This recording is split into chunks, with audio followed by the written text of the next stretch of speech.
Yo, what's going on everybody? Noah back here with another YouTube video here today. Bring you guys some more Call of Duty Mobile to the channel. A lot of you guys have been asking me in my live streams, Noah, what is the best class or the best loadout to get nukes with? And today, I'm going to be answering that question. If you guys are just stumbling upon the channel and wondering about who I am and my credibility, well, the game has been out for about 22 days now, and I've gotten well over 350 nukes in it so far. I've been playing Call of Duty since Modern Warfare 3. In that game, I did a Moab with every gun series. I've gotten countless Moabs and countless nukes in multiple different Call of Duties. I've just kind of been obsessed with getting that high kill streak in all the other games. I've been playing Call of Duty for multiple years. I traveled to LAN events, played competitively for the game. So needless to say, I've learned a lot about the franchise in the past couple of years, and I think a lot of that knowledge transfers over very well here to Call of Duty Mobile. So with all that being said, I'm gonna go ahead and show you guys what I personally think is the easiest class to get nukes with. Now, the gun you're gonna be wanting to use is the AK-117.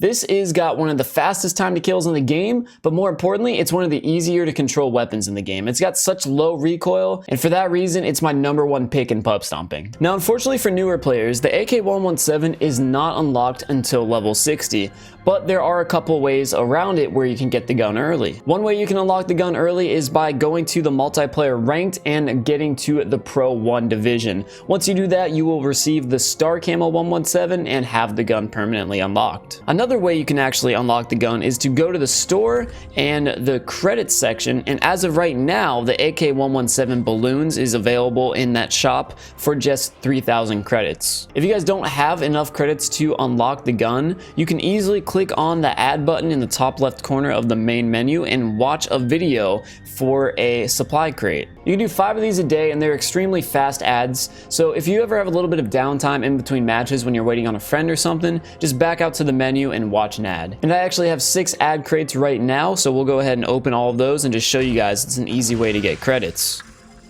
And just like that, 75 more credits in my bank account. So once you have the AK-117 unlocked, I recommend using these attachments. As far as sights go, I would definitely recommend you use the red dot. It does the least amount of obstruction to your screen with the clearest indication of where your shot is gonna go, and for that reason, it's always my #1 choice. As for attachments, I use these 3 pretty much standard across all of the ARs in the game: Quick Draw, Foregrip, and Extended Mag. The reasoning behind Quick Draw is because Call of Duty is a flick-based reaction shooter game. If you're able to quickly aim on your opponents and get the first shots down, well then chances are you're going to win that gunfight. Again, you have very little room for error during gunfights in the game because time to kill in Call of Duty is so much quicker than most other games. So foregrip is always a great option to use. It increases the accuracy on your weapon by lowering the recoil. You hit more shots and you win more gunfights. Last up is the extended mag. Now this is something that you could probably change with either stock or fast mag depending on how your playing style is. But personally, why I choose extended mag is because I never know when I'm going to need those extra 8 shots. There's been countless times where I've been saved by the fact that I've had extra ammo in my clip because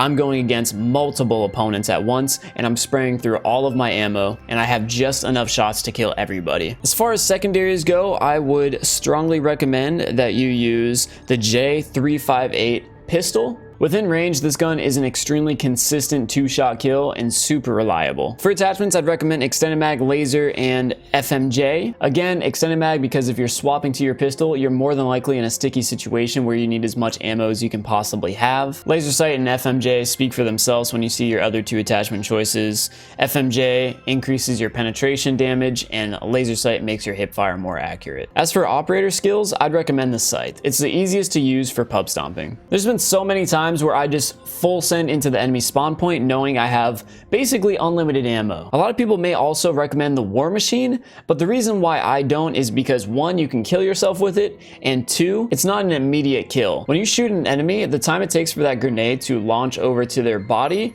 gives them an opportunity to kill you. Lethals, we have a little bit of room to play with. Personally, I would recommend though, if you don't throw lethals all too often, to actually use the trip mine. Off spawn, just toss it in some random spot of the map. I'd say a good 7 out of 10 times you're probably going to get a kill with it. If you're a player with more map awareness, I'd recommend using the frag or semtex and just tossing the grenade at choke points whenever you know enemies are near. Personally, I don't use tacticals all too often, so I have the trophy system equipped. Because if enemies throw grenades at you, the trophy's going to block them. In my perk 1 slot, I have fast recover. I use this in pubs specifically because of its ability. Increase HP recovery rate by 35%. As someone who plays aggressive in pubs, I find it very useful that if I get shot down to 1 HP, I can recover super quickly. Perk 2 is going to be Vulture. This allows you to replenish your ammo off of your opponent's bodies, which means you don't have to constantly look for new weapons to use once you're out of ammo. And finally, my third perk is Dead Silence. This is a great choice because it prevents enemies from hearing your footsteps, which means you can sneak up on opponents more often. On top of that, if you play with a headset, you don't have to hear your own footsteps, which means you can focus more on opponents' footsteps. That's going to do it for the loadout. Let's move on to score streaks. So typically, these are the 3 that I run, but I only really use 2. And those are going to be the UAV and counter UAV. Ideally, once you call in that first UAV, you should be able to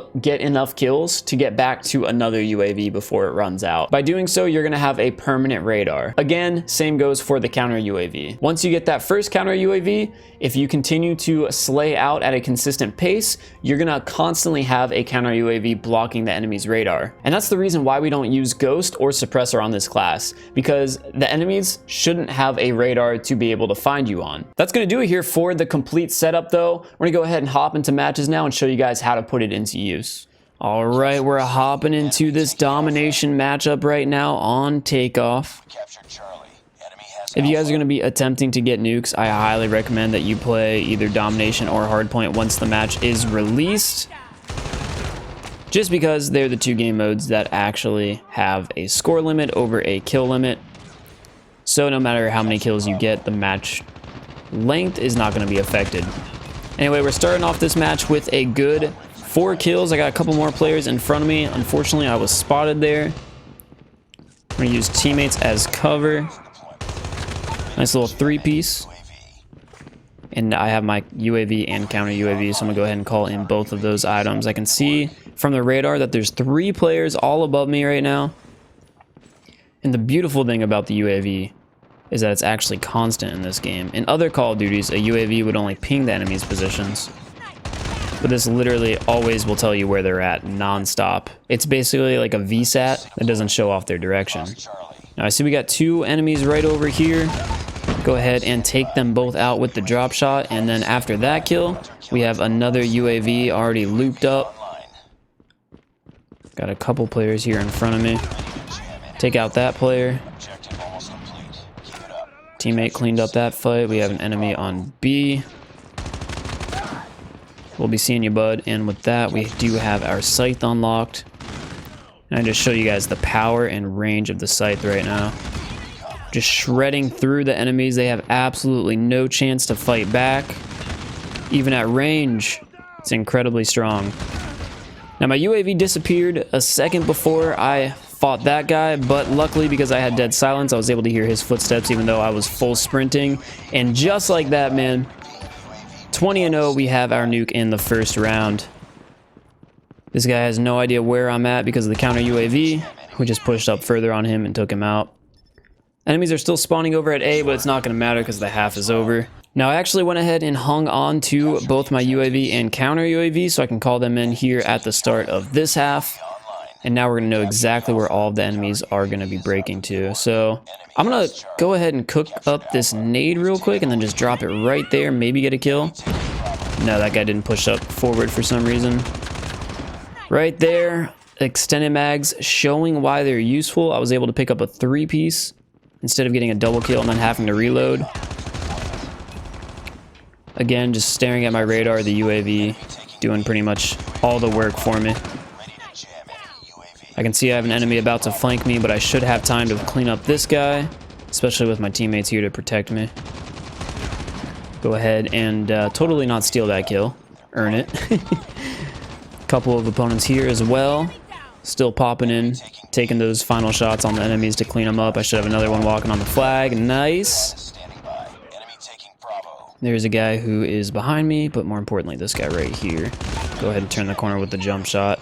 Another UAV encounter going up, so the loop is going to continue, and we have our sight unlocked again. So at this point, I'm just going to go crazy aggressive, stare at the radar, and just run towards the enemies as much as I possibly can, get as much use out of this thing as possible. That poor guy just spawned up, and then I got his friend off the C flag. We got a couple players over here. Late. Oh, and it's just madness right now. Game's getting a little bit closer here to the end. So after I clean up these two players, I'm gonna go ahead and call in the nuke. Got this dude weak, staring at the radar, just watching for his position. Ooh. And with the extended mags there, man, we were able to take out his buddy in the back as well. We got the nuke going up. Couple more players over here on B. The UAV is still up, and I'm sure that this nuke is gonna actually get me another UAV. Ooh, 5 points off. Oh, there it is. So they're all spawning up over here in front of me. Got me a little bit weak, but no worries. We got the cleanup. Played this head glitch well. And again, we're just pre-aiming pretty much everywhere the enemies are coming from off spawn. I know there's still a player here. And that will do it here for the gameplay. I hope you guys did enjoy. Don't hesitate to leave a like down below if you learned something new. Let me know in the comment section below what your favorite gun is to get nukes with. Obviously, mine is the AK-117 for good reasons. Thank you all so much for watching, and I'll catch you all in the next one.